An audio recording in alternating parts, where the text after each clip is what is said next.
Hey everyone. I'm not going to talk about adventures. I mean, my adventures here in the camper and what's going on and everything. I thought I'd take you on an adventure that happened back when I was married to my first husband, my children's father. And he traveled us everywhere. I'm telling you, he traveled us everywhere. But this one particular adventure. Now, this is where I learned how to live with what I have.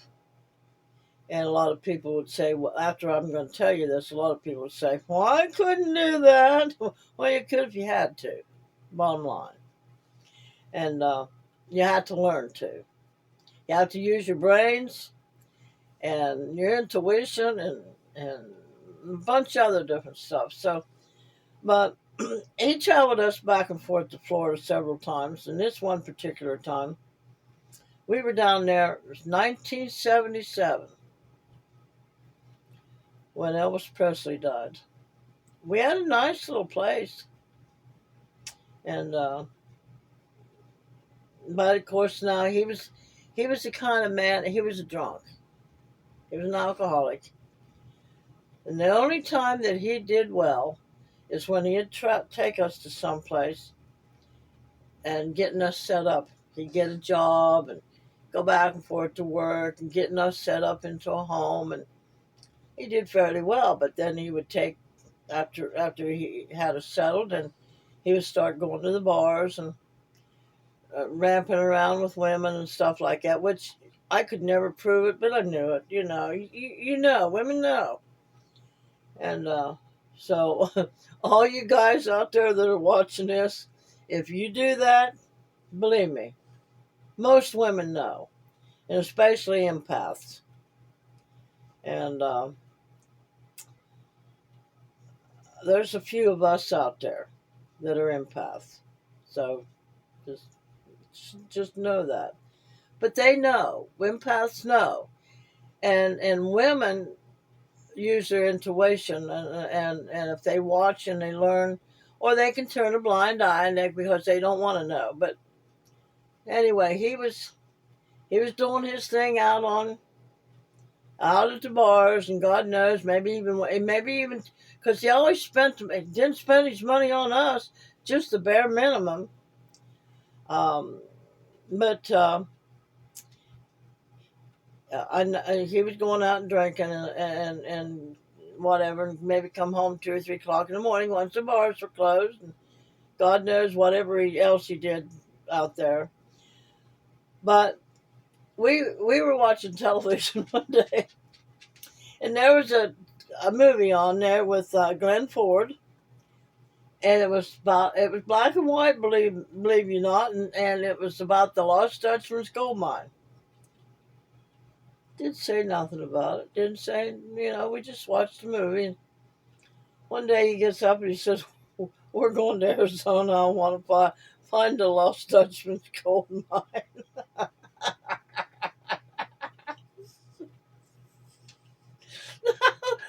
Grown man, 3 kids, 2 dogs. You tell me. And I think a cat, I'm not sure. It wasn't funny then. It's funny now. But anyway, packed all of our stuff up in the car, and off we went. Of course, he had a buddy. He always had to have a male buddy with him. And this this guy, God love him, he just wasn't all there, you know. But he would defend me in a heartbeat. And then he would also fight with me too. But anyway, off we went. Had a Ford 1987 Ford pickup truck, light blue. And off we went. We get to Arizona and find a house to live in. Of course, we got it was a nice house. The school for the kids walked across the street. No big heavy traffic or nothing like that. Just walk right across the street. And it was a nice house. It was a really nice house. Had plenty of bedrooms in it and everything, and had a nice big backyard.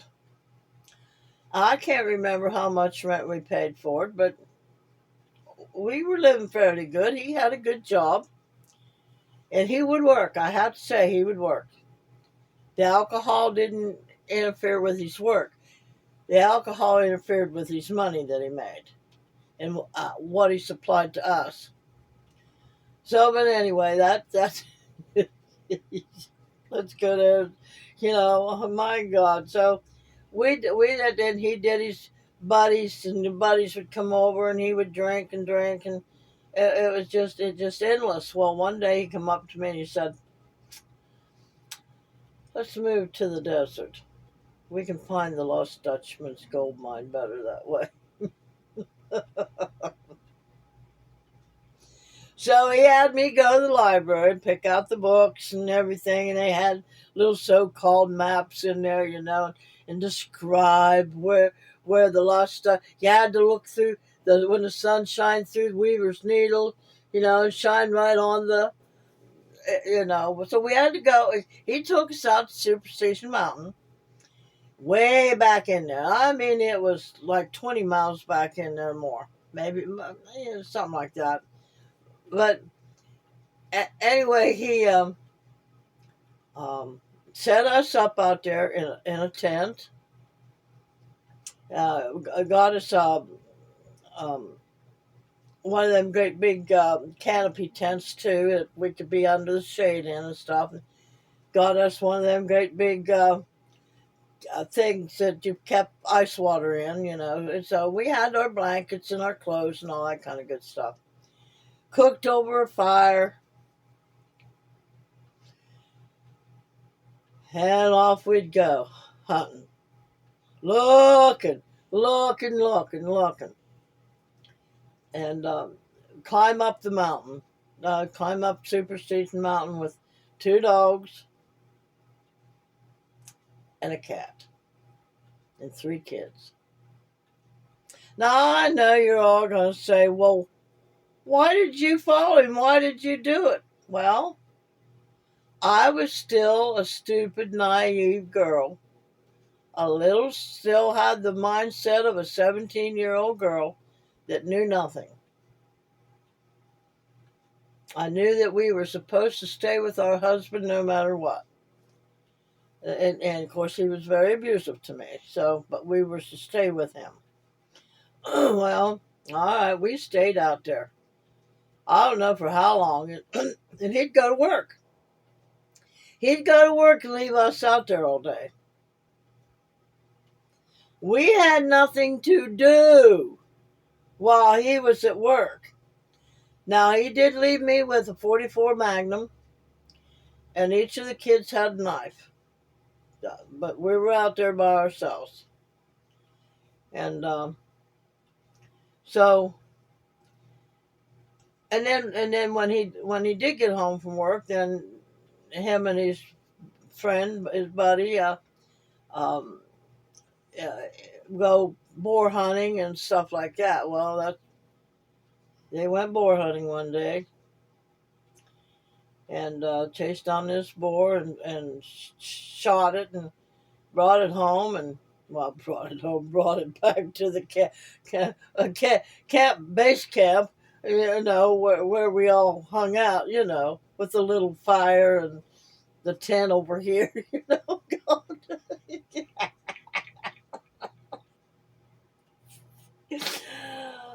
Oh my God. We had a dog. It was a German Shepherd called Candy. And it would chase bullets.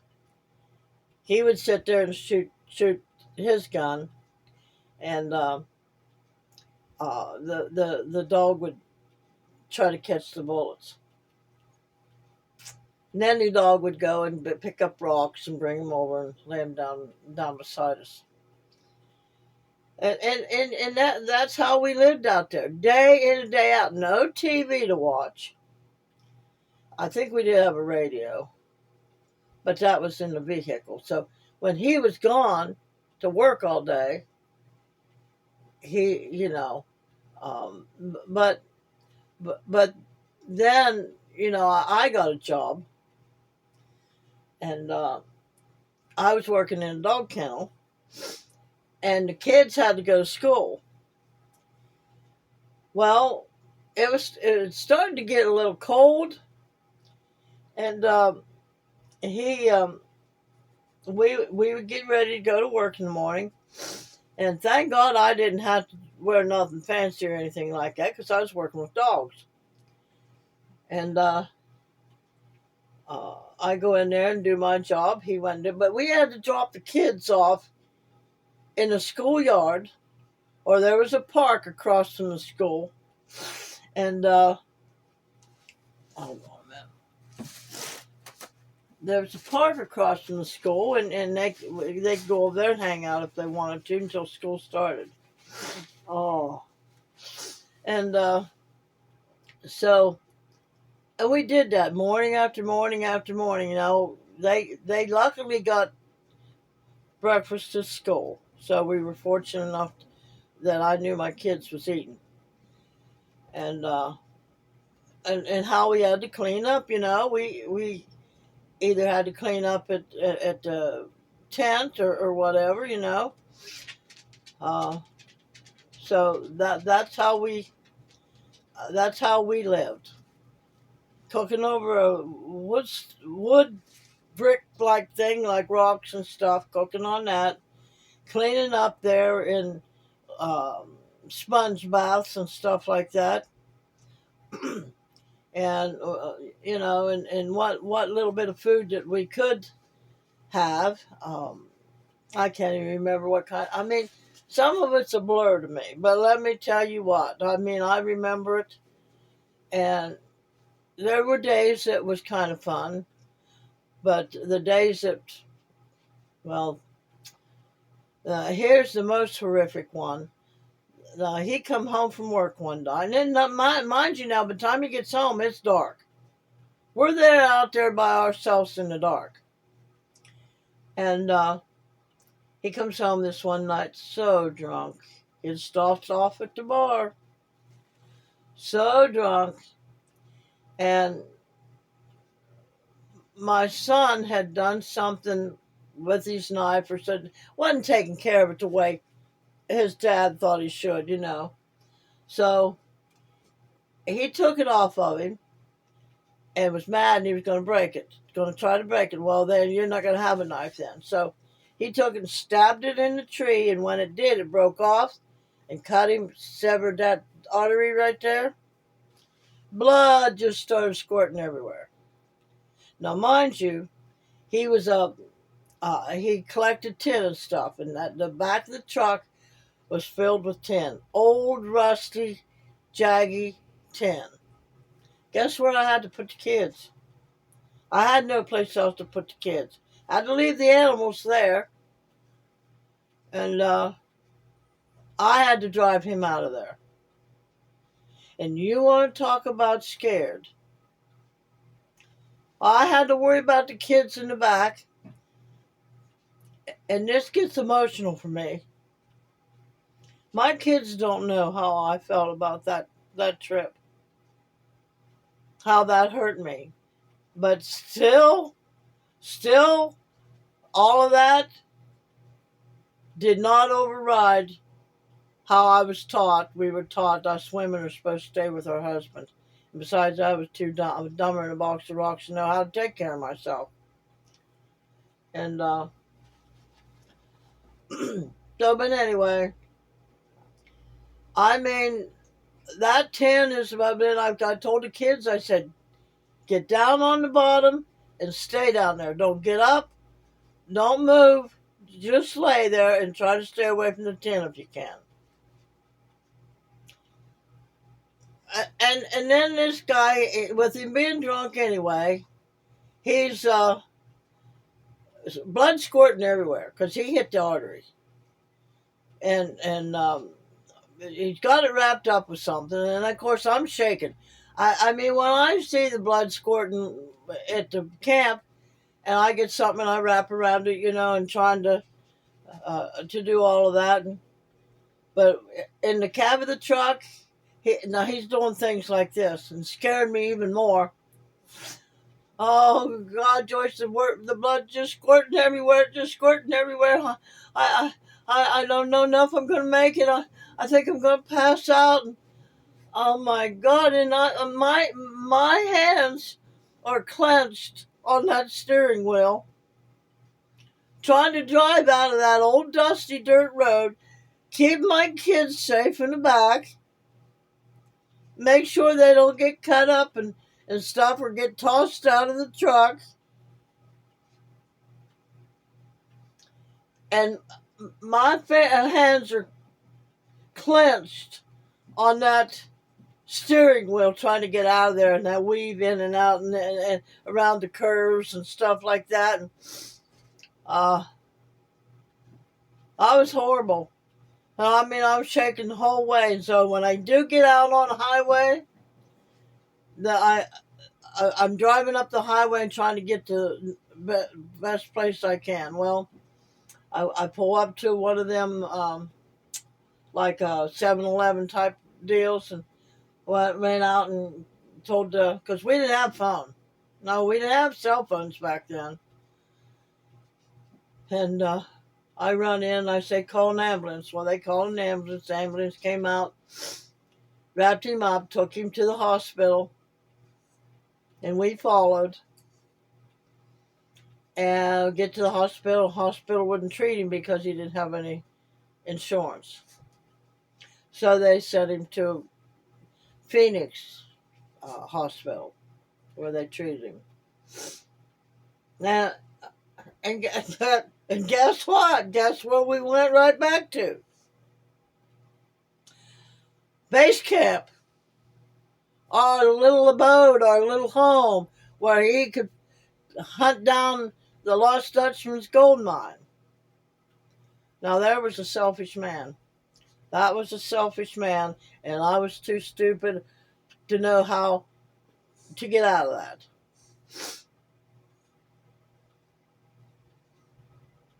But I eventually did. And so, yeah, the man didn't want to pay rent. He wanted us out, away from where I couldn't see what he was doing. Well, he finally took us out of the tent and got us a truck camper. And that was better. We all lived in a truck camper. The kids had a bunk up here, and we had a bed down here, and it had a little cooking stove in it, had a little refrigerator, had a sink, and it had one of them little porta potties in it. So we never did find the Lost Dutchman's gold mine, by the way. And so we were still living out there. And but so when we took the kids to school, took me to work, and he went to work, and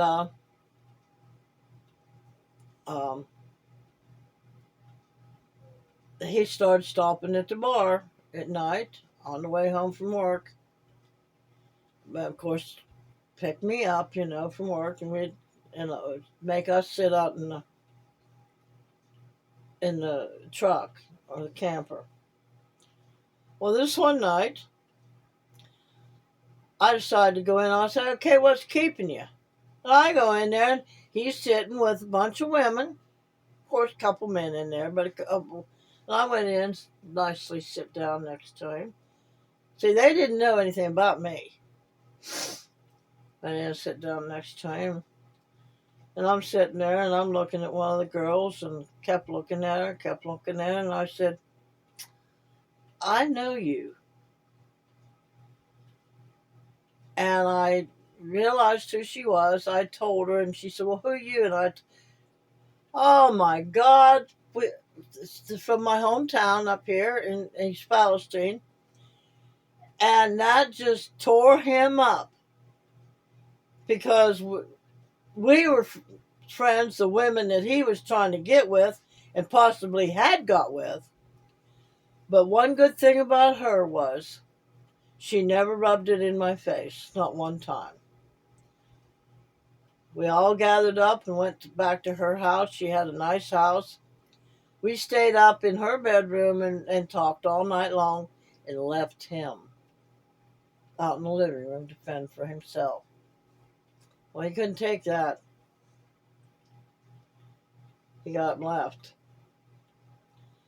But needless to say, that brought her and I back together. But that's the kind of things, and you got to know. You got to know what's more important. You got to find that stuff out early.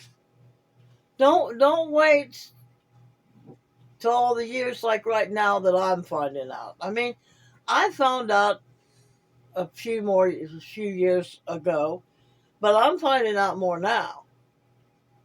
And I'm 80 years old. I don't look 80, I know that. But I'm 80 years old, and I've been around the block a few times with some of these men that are just raunchy men. They were drunks, raunchy, and they didn't care. They didn't care about their kids, nothing.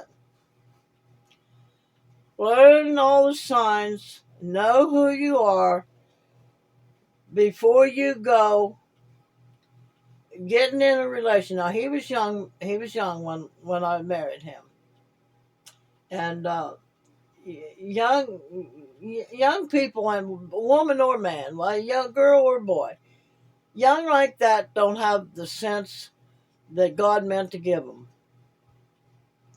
So you best bet, man and woman, wait till you're much older before you get into any kind of relationship. Find out who you are. Find out what it is you'd like to do, what you'd like to accomplish in life, and go do it. And then the relationship will come later because you know what you're doing by then. Don't be afraid to do your research on stuff. Now, all of it's not true. But, again, know yourself. But we never did find the Lost Dutchman's gold mine. We moved out of there. Found another nice house to live in. So, anyway, that's my video for today, and I just thought I'd take you on one of my adventures. So remember, a merry heart doeth good like medicine, and a broken spirit will dry up your bones. And if you think you can, if you think you can't, you're right. Make things happen. We'll talk to you later.